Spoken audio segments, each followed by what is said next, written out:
assistant Jim O'Neill is here until the end of the month. And I think I'm the national president of the Canadian Auto Workers Union, the best union in Canada, if not the world. And why is it that I come to the podium with great pride about the work of the Canadian Auto Workers Union? It's not about the national president. It's not about the staff. It's about the rank and file activism in our union. It's about leadership like Steve and Dominic that's inspiring their membership to defend the interest of their members and their communities at the most difficult economic challenges we've had in the last 50 or 60 years. It's about recognizing workers' rights in 2009. It's about recognizing the role of the labor movement in 2009. People are asking me as I'm being interviewed in the last couple days of the relevancy of the labor movement. And I ask the brothers and sisters here today, the labor movement represents about 30% of the Canadian population, but we influence 100% of the Canadian population through collective bargaining, through social progress, through making a difference politically at the municipal, provincial, and federal level. So that 30%, and many of you are out here today. So on behalf of our union, the strength of our union is based on our collective desire to work even harder for those members that are fighting for job security, fighting for a first collective agreement, taking a look at the Zellers workers today. I got to tell you, as the national president, we're disappointed. This isn't a radical group. This isn't a militant group. This isn't a group that took advantage of the contract expiration date.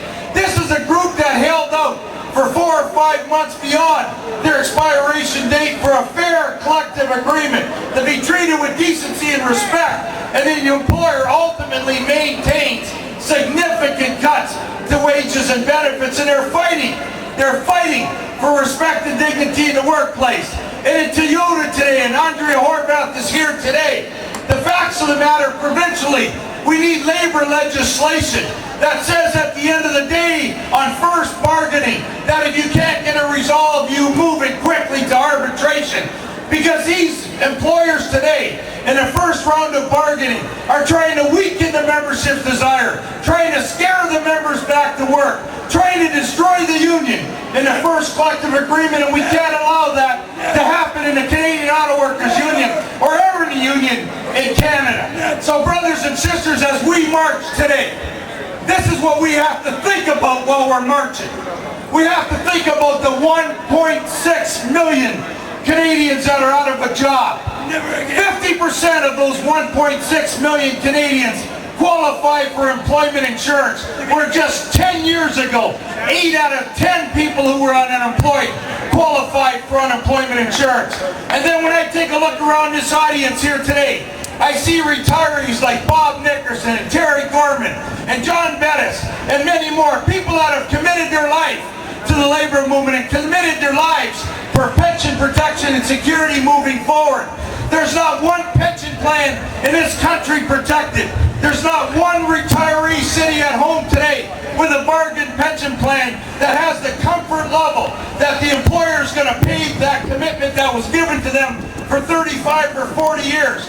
So when we're marching today, brothers and sisters, we've got to say all Canadians, not just organized labor, all Canadians are entitled to respect and dignity and a reasonable standard of living into retirement that is based on security and not insecurity. So we've got to increase Canada pension. We got to increase old age security. We got to increase the Quebec pension plan. And if we enhance those benefits and give people an opportunity to retire, we can provide young jobs for young members that need to have good wages, good benefits, and good jobs.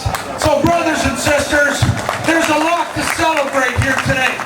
And David Miller said it right, and I too want to thank Adam, Marie, and Gord, because we've been out there front and center on a Canadian procurement policy, asking all levels of government that when you spend our tax dollars, it's got to be an investment on jobs for Canadians can pay taxes and keep building the kind of country we want, not just for ourselves, for our community. And we've had success here in the city of Toronto as a result of the leadership of Mayor Miller and the progressives on the side of council. And believe me, there's a divide on council. There's council members out there today that would like you to compete to the lowest denominator versus raising the standard for workers in this country. So we got to fight every single day for progress, for justice, for economic, social security for all of us. So brothers and sisters, I say to you with the greatest amount of respect, thank you for your contribution to our union. But all of us are marching today to rebuild the energy and commitment we got to find within ourselves to fight for a country that demands economic and social justice, fairness for all, respect for the labor movement, respect for collective bargaining, but in all, respect for the rights of Canadian people to make progress for them and their family.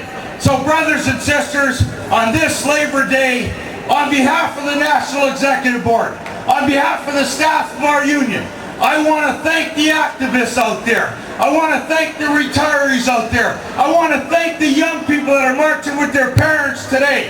Because today we march in a bond of solidarity and respect for one another to build a movement that we can have so much pride and respect for, called the Canadian Auto Workers Union, called the Canadian Labour Congress, called the rights of workers from one end of the country to the other. Thank you, brothers and sisters.